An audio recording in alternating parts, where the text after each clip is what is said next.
జై శ్రీరామ్. అనగనగా ఒక అందమైన అడవి. అడవిలో అన్ని రకాల జంతువులు ఉండేవి. అన్ని జంతువులు కూడా వాటి పని వాళ్ళు చక్కగా చేసుకునేవి. కానీ దానిలో ఉన్న ఒక నక్క మాత్రం అందరినీ అస్తమాటు ఏడిపిస్తూ ఉండేది. పక్షుల దగ్గరికి వెళ్ళి, ఇప్పుడు అడవి చెట్లంతా కొట్టేస్తున్నారంట, మీరు ఎక్కడికి వెళ్తారో ఏంటో అని వాటిని భయపెట్టిస్తూ ఉండేది. అవి భయపడుతూ ఉంటే తమాషాగా నవ్వుకుంటూ ఉండేది. అలాగే చెరువులో ఉన్న చేపల దగ్గరికి వెళ్ళి, చెరువులన్నిటినీ మూసేస్తారంటలే, మీరు ఎక్కడుంటారో తెలియదు అని ఎటకారంగా అనేది. అప్పుడు చేపలన్నీ చాలా భయపడిపోతూ ఉండేవి. ఒకరోజు అటుగా వెళ్తున్న గాడిదని చూసి, ఓయ్ గాడిద మామ, ఎటువైపు వెళ్తున్నావు? నిన్ను సింహం తినేయాలనుకుంటుంది అని అంటుంది. అప్పుడు గాడిద అంటుంది, నీకెలా తెలుసు అని అడుగుతుంది. అప్పుడు నక్కెలా చెబుతుంది, నేను అక్కడి నుండే వస్తున్నాను, నిన్ను తినేయాలని అనుకుంటుంది అని చెబుతుంది. అప్పుడు ఆ గాడిదకి చాలా భయమేసి అటు నుంచి పారిపోతుంది. ఇలా ప్రతిరోజు అందరినీ భయపెట్టిస్తూ ఆనందపడుతూ ఉంటుంది ఆ నక్క.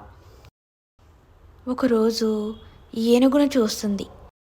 చూసిన వెంటనే ఇలా అంటుంది, ఓ ఏనుగా, ఎక్కడికి వెళుతున్నావు? మన అడవిలో ఉండే పులి నిన్ను తినేయాలనుకుంటుంది, నేను అటువైపు నుంచే వస్తున్నా అని చెబుతుంది. నక్క మాటలు విన్న ఏనుగు ఇలా అనుకుంటుంది మనసులో, దీనికి ఎలా అయినా సరే గుణపాఠం నేర్పించాలి, లేకపోతే రోజు అందరితోటి ఆడుకుంటూ ఉంటుంది అని అనుకుంటుంది. అనుకున్న వెంటనే ఏనుగుకి ఒక మంచి ఐడియా వస్తుంది. అప్పుడు నక్కతో ఇలా అంటుంది, నీకు తెలియదా, మన అడవిలో ఉండే అన్ని జంతువులు పక్షులు మాట్లాడుకుంటున్నాయి అని ఏనుగు చెప్పిన వెంటనే అప్పుడు నక్క ఇలా అడుగుతుంది, ఏమంటున్నావు? నాకు అర్థం కావట్లేదు, ఏమైంది నాకు చెప్పవా అని అడుగుతుంది.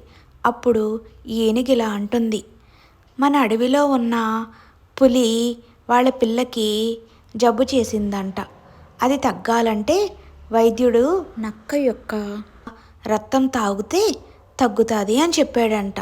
అందుకని నీ కోసం కొన్ని రోజుల నుంచి పులి గాలిస్తుంది అని చెబుతుంది ఏనుగు.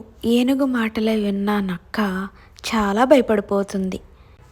ఏనుగుతో ఇలా అంటుంది, నాకు నిజం చెప్పవా, నాకు చాలా భయం వేస్తుంది అని గజగజ వణుకుతూ అడుగుతుంది. అప్పుడు ఏనుగు ఇలా అంటుంది, నీతో నాకు ఆటలేమిటి, నువ్వే చెప్తున్నావు కదా, నన్ను ఈరోజు తింటుంది, రేపు ఒకవేళ నిన్ను చూసినప్పుడు నిన్ను చంపి నీ రక్తాన్ని తన బిడ్డకి పట్టిస్తుంది, ఇదే జరుగుతుంది కదా, దానికి ఎందుకు కంగారు పడుతున్నావు అని ఏనుగు అనేసరికి నక్కకు చాలా భయం వేసి అక్కడి నుంచి పారిపోతుంది. ఎవరికీ కనిపించకూడదనుకుని ఒక గృహ దగ్గరికి వెళ్ళి అక్కడ దాక్కుని ఉంటుంది. నక్క ఇలా 2-3 రోజులు అక్కడే ఉంటుంది. అటుగా వచ్చిన కాకితో ఇలా అడుగుతుంది, కాకి, నా కోసం నువ్వు ఒకసారి పులి దగ్గరికి వెళ్ళి నా కోసం వెతుకుతుందేమో చూడు అని. అప్పుడు కాకి ఇలా అంటుంది, అమ్మ బాబోయ్, నేను వెళ్ళను అని అంటుంది. అని అక్కడ నుండి వెళ్ళిపోతుంది. తర్వాత ఒక 6 రోజులకి ఒక జింక అటుగా వస్తుంది. ఆ జింకని నక్క ఇలా అడుగుతుంది, జింక, నా కోసం నువ్వు ఒకసారి పులి దగ్గరికి వెళ్ళి నా కోసం వెతుకుతుందేమో అని చూడు. అమ్మోయ్, నా కోసం వేటాడుతుందని నువ్వు చెప్పావు కదా, నేను అటుగా అసలు పోనే పోను అని జింక వెళ్ళిపోతుంది. అటుగా వచ్చిన గాడిదని నక్క చూస్తుంది. నక్క గాడిదని ఇలా అడుగుతుంది, నా కోసం పులి ఏమన్నా వెతుకుతుందేమో, కొంచెం చూసి రావా అని అడుగుతుంది. అప్పుడు గాడిద ఇలా అంటుంది, అమ్మోయ్, నా కోసం సింహం వెతుకుతుంది కదా, పులి సింహాలు అన్నీ ఒకచోటే ఉంటాయి, నన్ను అప్పుడు సింహం తినేస్తుంది, నేను వెళ్ళను బాబోయ్ అని పరిగెత్తుకుంటూ గాడిద వెళ్ళిపోతుంది. 10 రోజులకి ఏనుగు అటుగా వస్తుంది. అప్పుడు ఏనుగు నవ్వుకుంటూ ఇలా నక్కను అడుగుతుంది, ఏమైంది ఇక్కడ కూర్చున్నావు అని ఏమీ తెలియలేనట్టు. అప్పుడు నక్క అంటుంది, పులి పిల్లకి జబ్బు తగ్గిందా, తన బానే ఉందా, ఇప్పుడు నేను బయటికి రావచ్చా అని. అప్పటికే చాలా నీరసపడిపోయిన నక్కను చూసి ఏనుగుకి జాలి కలిగింది. సర్లే, తినకి నిజం చెబుదామనుకుని నీకొకటి చెప్పాలి. ఏమిటంటే పులి పిల్లకి అసలు జబ్బే చేయలేదు. నీకోసం ఎవరూ వెతకలేదు. నువ్వు అడవిలో అందరినీ ఆట పట్టిస్తాం చూస్తున్నా. అందుకని నువ్వు ఆట పట్టించినప్పుడల్లా పాపం చాలా జంతువులు పక్షులు భోజనం చెయ్యకుండా నిద్రపోకుండా చాలా బాధపడేవి. కానీ నువ్వు మాత్రం చాలా సంతోషంగా తిరుగుతూ ఉండేదానివి. ఆ బాధ ఎలా ఉంటుందో నీకు కూడా తెలియాలని నేను ఇలా చేశాను అని చెప్పింది ఏనుగు.